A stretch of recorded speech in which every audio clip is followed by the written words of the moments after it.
मुश्किल करता है रानी वो तो हर माटी के खाटी जवानी जियल मुश्किल करता है रानी आज करे तो रोमांस मिलल बाटा नीमन चांस जनी मिस कर तू आजा राजा किस कर मैटर फिनिश कर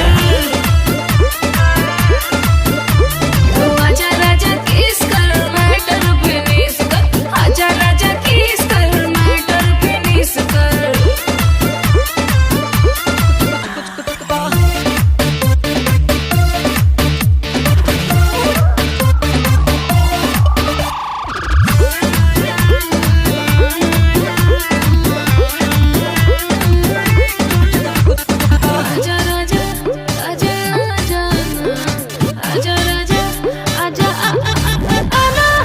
देखी के फिगरी चढ़ता फीवर कामना करता लीवर हो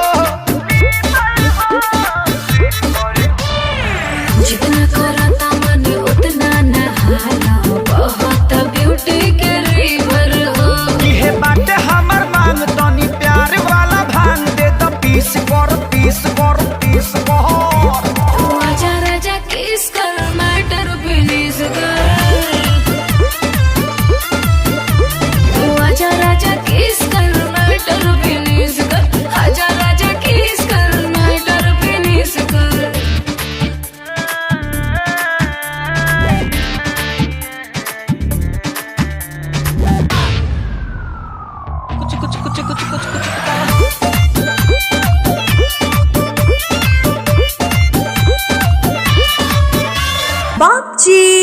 बुढ़ाऊ के डेंटिंग पेंटिंग होता है केतनो लाल लगाम लगा ले केहू लेकिन घोड़ी ना मिली पुरानिया बैल के केतनो चोकर खिया दे केहू अच्छा तू कट्ठा ज्यादा ना जोती अभी तक दृश्यों से साफ पता चला है कि वो बाप नहीं पाप है। अरे जिस उम्र में नाती पोता के उंगली पकड़ा के दुनिया की अच्छी शिक्षा देनी चाहिए उस उम्र में एक बाप अगर शादी करे अपने जवान बेटा के रहते हुए